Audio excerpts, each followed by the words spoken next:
Okay.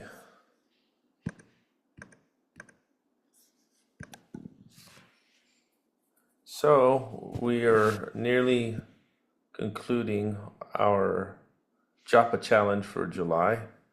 We've had several guest speakers speak on various topics and weekly meditations throughout this month. Super grateful that everybody was able to join us. Today, I thought it would be wonderful if our last speaker was Prabhupada, who brought over this way of practice some years ago and decades, and we're still learning every day from his books and his teachings.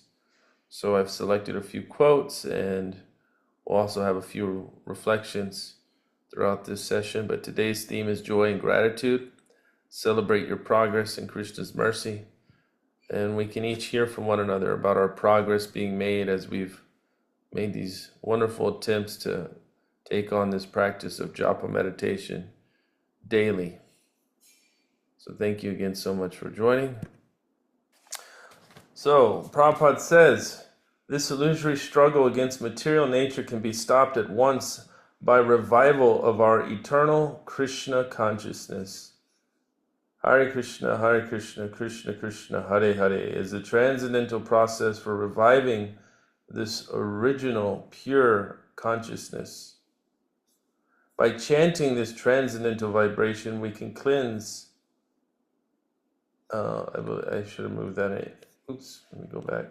Any and all misgivings within our hearts. The basic principle of all such misgivings is the false consciousness that I am the Lord of all I survey. Krishna consciousness is not an artificial imposition on the mind. This consciousness is the original natural energy of the living entity. When we hear the transcendental vibration, this consciousness is revived. This is in the topmost yoga system. Krishna consciousness, the topmost yoga system. So he's saying that this is our original consciousness, and we become Krishna conscious by chanting Krishna's names. It's actually the prescribed medicine in this age of Kali Yuga, according to Lord Chaitanya. And we cleanse everything within our heart. Chaito Darpana Marjanam. This is again in the Sri Shikshastakam. We clear the dust within the heart. And that illusion, that illusory potency. So the goal is to kind of center the presentation around Prabhupada's words directly. And everything in yellow is in regards to like the chanting of the Maha Mantra. And when we hear the Maha Mantra, our consciousness is revived. We come from forgetfulness and misidentification to a level of remembering and serving Krishna with love. That's the goal, prema. So one highlight there within this quote of Prabhupada. So the reflection would be, we showed up with sincerity this month, whether we chanted 1 or 10 or 5 or 3 rounds, but hopefully we were able to do that every day. We were able to commit something to Krishna, a certain allotted amount of time in our meditation and our prayer. So if a couple of people could at least honor, if they could share these reflections with each one that we pull up, that would be great. I wanted to make it engaging since we're closing this thing off in a few days. This will be our last Saturday. This is kind of like our last check-in, but what have you noticed as a shift within yourself so far? Even if it's something small and subtle or a minute detail in the way that you think, or it could be something external. Maybe you feel like you need to clean up your house or your room or your apartment, or you're eating better, whatever it may be. But would anybody like to share what they've noticed as far as a change within their hearts? And this could be the first time that you've chanted every day, or someone like myself or my wife have been doing it for a little bit of time. What have you noticed as far as within any realizations? Would anybody like to share? It'd be much appreciated. It's an engaging conversation.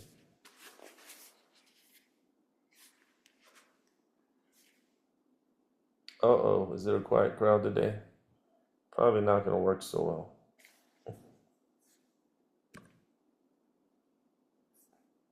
Well, I guess I can start, I guess. Sure, sure, sure. So for me, it was like I already mentioned, matter of being consistent and um, getting into a habit of chanting without any excuse, no matter what happens in the external life.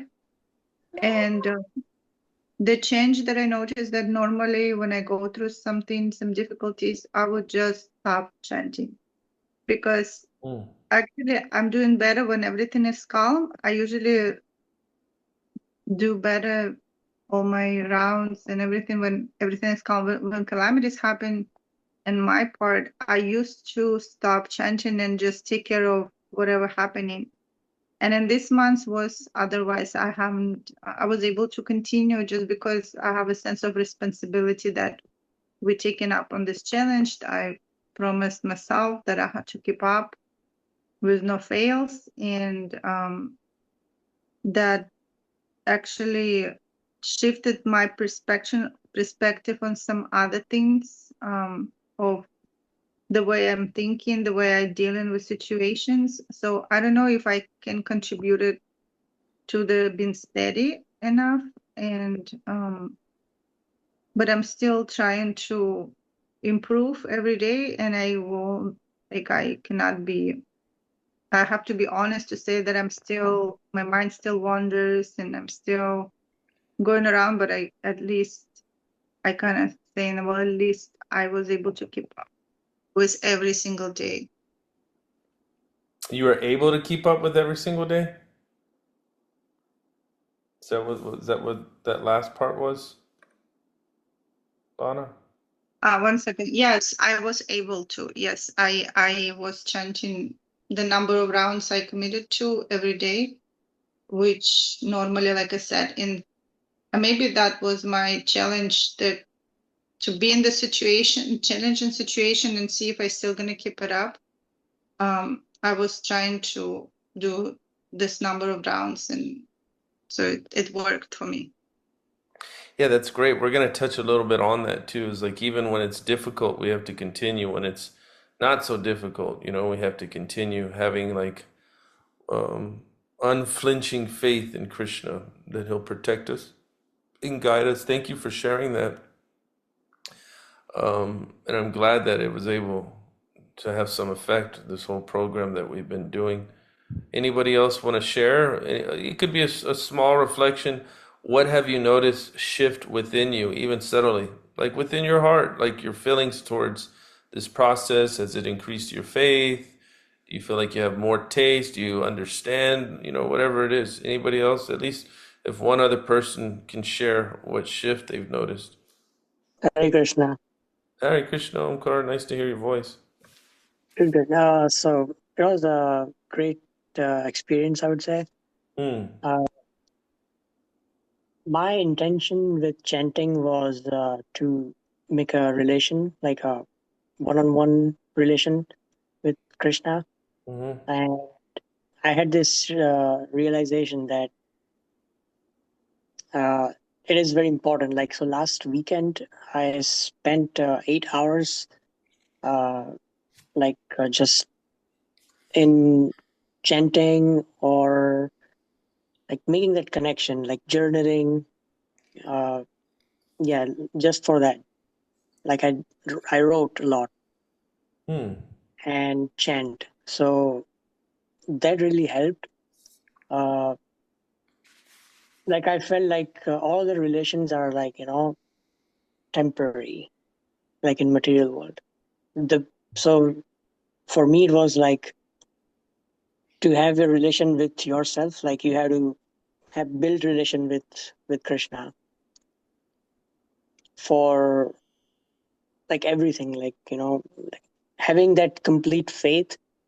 Uh, like right now, we don't know uh, like how the future is going to be. Like it's uncertainty, but I have realized that if I put my faith, like if I trust, completely surrender, So that has gone a little deeper, like in my practice.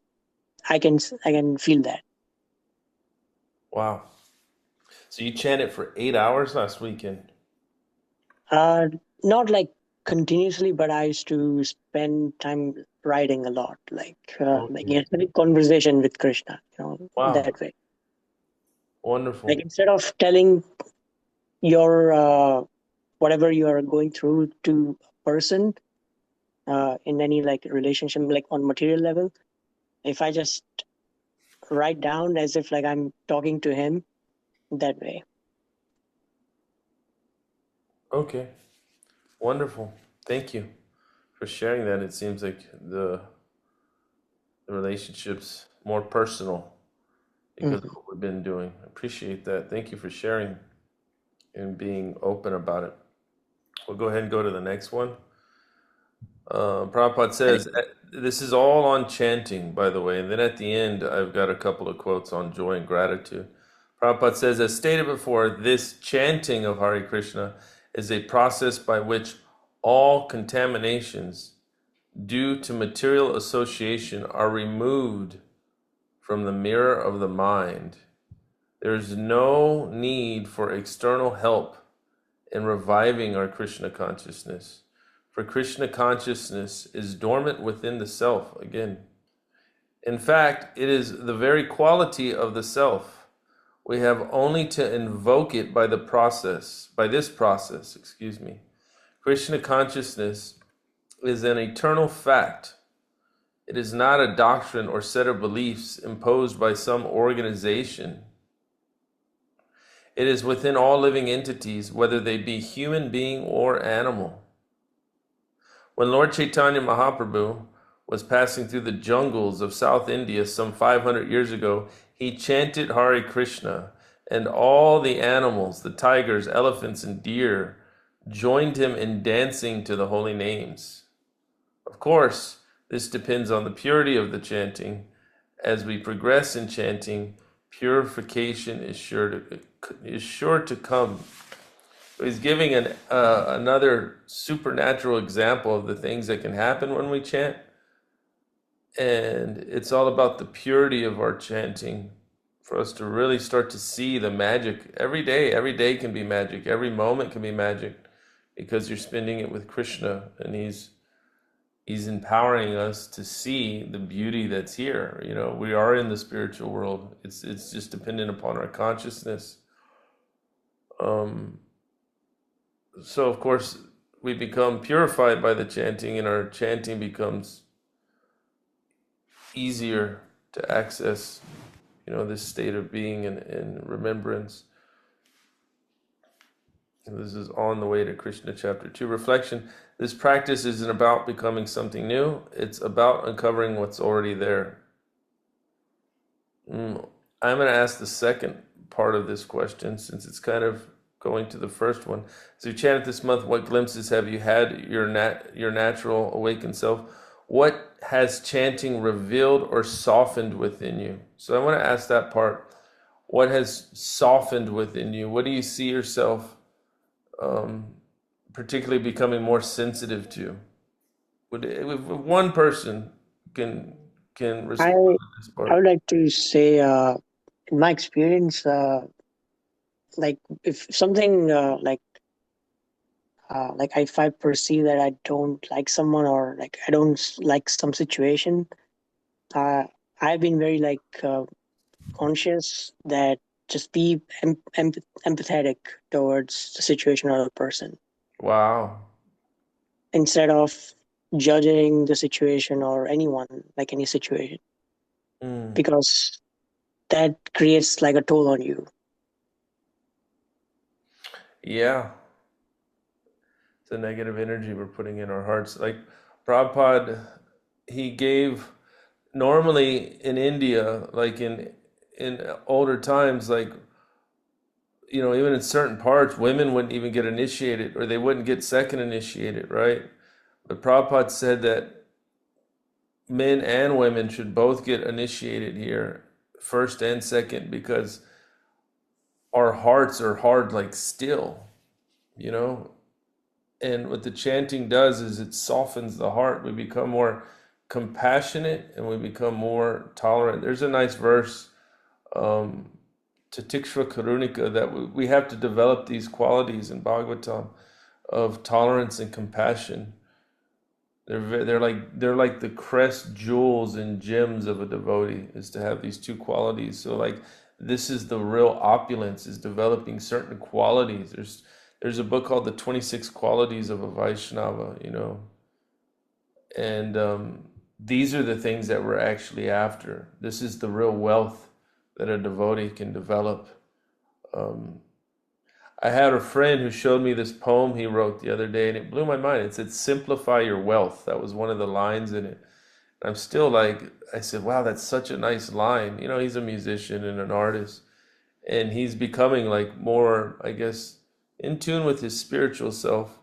And I thought, what a nice word. I'm still like trying to break it down in my head. What can that mean exactly? Simplifying your wealth. And it's, to me, as I'm deliberating over it, it's understanding what real wealth is, and it's these qualities, because these are the things that actually carry on with us when you get these realizations in compassion, intolerance, purification, how it all runs parallel, right? Instead of fighting these things. Anybody else? Thank you for sharing that. How have you become more sensitive? What has the chanting allowed you to become more sensitive within yourself? You can have another short reflection. I think the same thing that Omkar, was it Omkar Yes. was saying? I Yeah. think the same thing that um when I look at other people and I have a tendency to judge what they're doing, I just remember that no, I'm also them. The Mhm. consciousness is in them too. And it's just a constant reminder. If I were like in their shoes and I had lived their life, I would have been them. And it just makes me put away the thought immediately. And it also I feel like chanting, because I've been working and at my job it's I'm doing the same thing over and over again, but we can't have earbuds or anything, and we're by ourselves most of the time. So I just have been trying to chant all day long, and it's kept me from like one, I feel like being drained in an energetic sense, but also it's kept me in the present moment. So from my mind wandering from to the past. Wow, that's powerful. Yeah, there's a famous quote you'll hear often, which is, "There's no hard and fast rules. We can chant anytime, anywhere, any place." And devotees can never be bored because there's always an opportunity to chant. Like I haven't been bored in 16 years because I've always got an extra opportunity to chant or read. There's no downtime in Krishna consciousness. Thanks for sharing that. It's amazing. We'll go on to the next quote. The chanting of the Hare Krishna mantra is recommended even for persons who commit offenses, which is all of us, because if they continue chanting, they will gradually chant offensively. By chanting the Hare Krishna mantra without offenses, one increases his love for Krishna. As stated by Sri Chaitanya Mahaprabhu, Prema Pum Arto Mahan, one's main concern should be to increase one's attachment to the Supreme Personality of Godhead and to increase one's love for Him. So this is the goal, and it works. Just takes some time. We have to purify. Reflection. How did your relationship to the process itself evolve? Were there hard days, joyful ones? Anybody that hasn't answered, if you'd like to speak, how did your relationship evolve? Were there hard days or joyful ones? Ashutosh Prabhu, Shashi, Naradi, would any of y'all like to share, if you're able to speak? Relationship with Krishna, relationship with the Maha Mantra, yourself. Hare Krishna Prabhu. I don't know. Maybe people have a lot of better experiences. The only thing I learned is to be consistent no matter what. So it's 11 in the night. I still have to remember to chant. That was the only thing that I actually experienced by having that firm affirmation of, okay, I'm going to do this for a month. And I just hope that I continue to do so. Was I good in chanting? I won't call it that. Was I calm at times when the situations arise? Yes. But I there are too many things in my wandering life, so I really don't know what would be considered great experiences. By hearing Omkar and other people, it's right. You have to have that relationship. What helps me is also reading Bhagavatam. So any verse that touches my heart, and that helps me. So for me, the chanting, one thing that I enjoyed is, okay, no matter what, I have to sit down and chant. But there were times that I was like not able to focus completely, or I was doing things while I was chanting. So did I had offenses? Probably a lot. So maybe that would be my goal for the next month. Yeah, wonderful. That's something too we can recap is like, how can we keep this going? What suggestions does anybody have? You can put in the suggestion box so we can have another challenge. I think that's great. You know, we're all trying to figure out how to chant perfectly. It takes time. It takes time. My personal teacher told me it takes about 25 years to get a taste. So I basically took that as an instruction where, you know, I'm not expecting myself to be perfectly cognizant and aware. I mean, we get disturbed, difficulties arise, but I think that that's the main lesson, is that consistency. I keep hearing that word this morning, and it's super inspiring. You know, we're super inspiring just to turn to Krishna in the moment of difficulty. Hard days, joyful days, they come and go. Wonderful. Thank you so much. I'm going to just move along. Last one here. Prabhupada says, if you chant sincerely this mantra, sincerely, think of that word, everything will be clear. It is the clearing process. Powerful. Even if you have got some rascal ideas, rascal association, it doesn't matter. We're clearing. Simply, if you chant, you know practically everyone that this chanting process is the only method that will make people advanced. So this is the method, chanting and hearing. Hear the lectures from the Bhagavad Gita or Srimad Bhagavatam. Try to understand and chant. It says try. And follow the rules and regulations. So rules and regulations later on. First of all, you try to hear and chant. Shrimvatam Swakata Krishna Punya Shravana Kirtana. Punya Shravana Kirtana. Anyone who hears Hare Krishna, he becomes pious simply by hearing. He becomes purified. So it's just a gradual process of developing that taste. Reflection. I'm going to ask if Ashutosh Prabhu or Naradi can share, since we haven't heard your voices. What commitment, big or small, do you want to carry beyond July? What would it mean for you to let this month shape your next?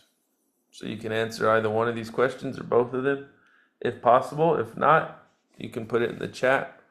And if you can't do that, then we can ask if somebody else would like to share. But also, you can think about these too, or you can put them in the chat. Anybody, but I'm seeing if Ashutosh, are you able, or Nardi? Yeah, I can speak. Wonderful. Yeah. So yeah, I can see commitment. So I was chanting like previously also 16 rounds, but this month of like special commitment, that was like many of the days, at least some of the time I was very focused. And we know that all rounds never go without offenses, and they're like really, really bad offensive chanting. But I think this month, whenever I remembered, it was not always. So whenever I remembered, oh, there is a vow taken in this month. So some of the rounds I could chant attentively, thinking that, oh, here is Krishna, here is Radharani, and just accept me in your service. So with that mood, I was trying to like focus on at least one round.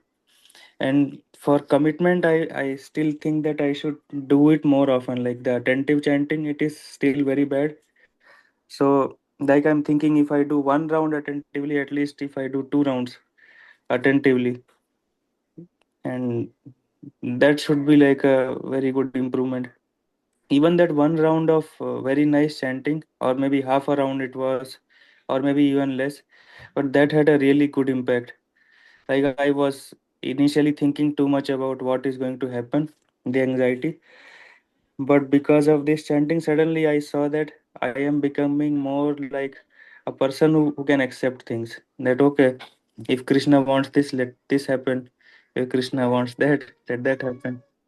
So the acceptance was more due to this. And I really enjoyed the chanting. I wanted to finish it during the morning times. Some of the days it would go around like 10 a.m., but still I tried to finish. So commitment, I think like more attentive chanting, maybe little more I can try. And yeah, that's what I think. More attentive chanting. Powerful. Being more attentive in our meditation. Thank you for sharing. Naradi, Thank you. thank you for participating, everybody. This is great. Naradi? Yeah, I mean, when when you've taken a vow to chant a certain number of rounds for a long period of time, like years, it always ebbs and flows. It's a practice, and so I have the same reflection of like this month was a lot more for me about being able to focus. And a couple of days ago we were reading, and Prabhupada, or actually it was in the actual verse. It was talking about mental trash. It said that in the verse, mental trash. And I was thinking how a lot of it has to do with clearing this mental trash. And I mean, like we clear our physical surroundings, but the mental stuff is always so hard to like separate and categorize and stuff like that. So chanting definitely helps give you a priority, because the priority ends up being Krishna. So yeah, I was just reflecting on that many times when we take something in, like a commitment, especially to chanting, sometimes we have to let other things go. Or even if it's physically, like I need to change certain habits or change certain mentalities so that I can continue to do this.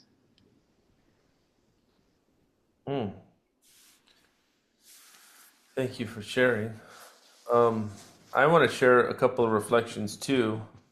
I felt my chanting because I was writing down on the sheet. Each day I was writing down, and I was realizing that the quality of my chanting, for me, it helps having the right external atmosphere. Like when I go to the park, I'm a little bit more attentive because I'm in nature than I do in the place that we're residing in. Right now, it's like we're going through a whole transition. We're basically running a church out of a small living room. So it's a kind of bogged down, and then sometimes you just need to get out and you need to just be in an open space. I love open, clear spaces, which now we're building soon. So I was thinking about the quality of my japa time with Krishna is a little bit easier when I'm in an open space, you know? And then I was also just thinking now, like, the enthusiasm and the synergy that's created when we're together speaking about these things, right? So you're not just isolated on an island. And the opportunity was for everybody in the group, and it's always there for anybody in the group, but maybe about 8 to 10 of us have come together and said, hey, we're going to take this on, we're going to try it out. And then, you know, just seeing that I feel like we're more connected through Krishna by taking this opportunity to chant together. So those are a couple of my reflections as well. And I plan on carrying those things. Hopefully we can carry this vibration together. It's brought us together on Saturdays. We have a bigger group on Saturdays this month. And we've also been able to pull in other devotees who've been chanting for 40, 50 years and connect with them through this mantra and learn from them. So few reflections there, personal reflections. I'm going to close here off with a couple of quotes from Prabhupada on joy and gratitude. What real joy and what real gratitude is. Similarly, we are all molecular parts and parcels of God, who is Anandamayo Vyasyat in the Vedanta Sutra. He is full of joy. So we, as part and parcel, also we are full of joy. So unless we come in contact with the Supreme, our joyfulness will never be fulfilled. Therefore, we have to come to the spiritual platform if we want to have that full spiritual or full joyfulness. Anandamayo Vyasat. That was in a lecture in Boston. Second quote, as God is full of joy, similarly, we are also part and parcel of God. We are also full of joy. So we have to treat ourselves how to go to that platform of joyfulness. Gratitude. There is no sufficient means to repay the personality of Godhead for his act of benediction. Therefore, we can simply feel gratitude and pray to the Lord with folded hands. Now, this is actually a verse in the Bhagavatam, 3:31-18.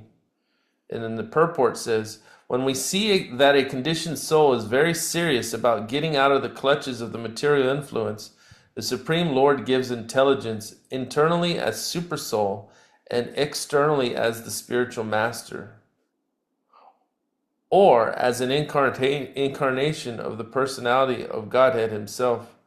He helps by speaking instructions such as Bhagavad Gita.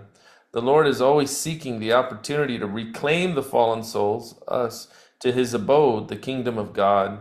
We should always feel very much obliged to the personality of Godhead, for he is always anxious to bring us into the happy condition of eternal life, not temporary life.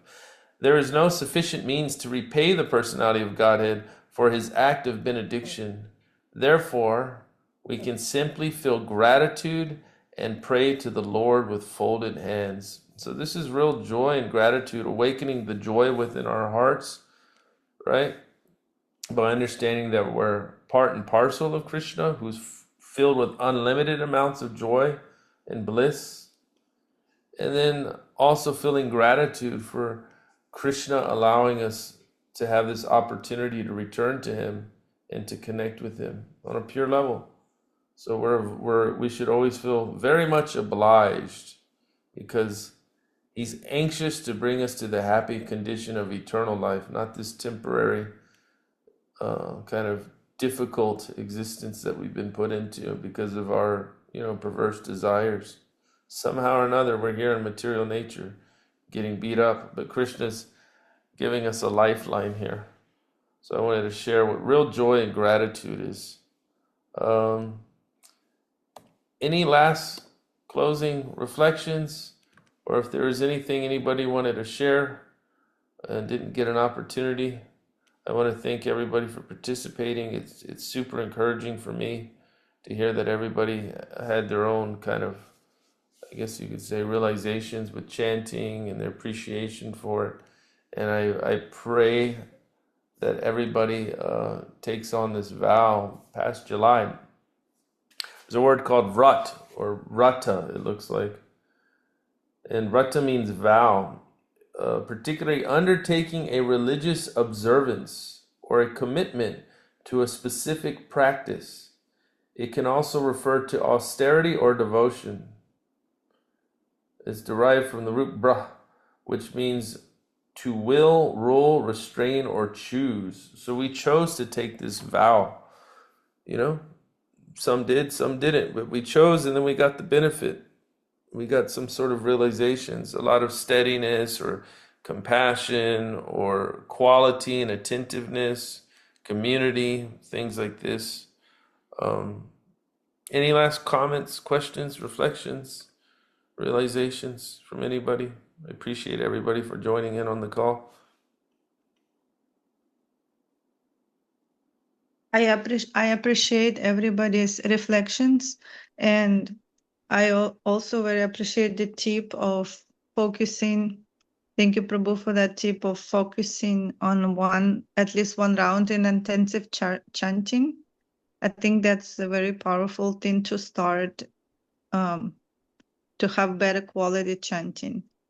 Because when you think that, oh, you can do just one round attentively and the others just at least try your best, I think that sounds like you can start somewhere, So that's, I appreciate that tip very much. Thank you so much for that tip and for everybody's honesty and encouragement, and the way we have senior devotees and we have beginners like me, and we're all sharing this experience, and it really helps me. I heard a lot of tips also from Prabhu Omkar, Prabhu Ashutosh, from Naradi,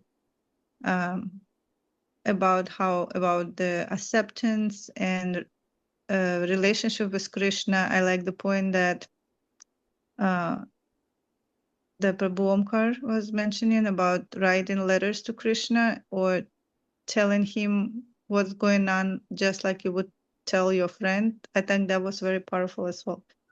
So I just wanted to appreciate everybody's, and also Shashi's honesty. I can completely relate with your experience too, that there is a lot of it's a lot of room for new challenges. Yeah, so thank you, everybody. I appreciate everybody's responses. And Isabella also, she always have a good points. So everybody who shared, I really appreciate your points. I took mental notes of every speaker that we had today. Wonderful. Thank you so much. Anybody else?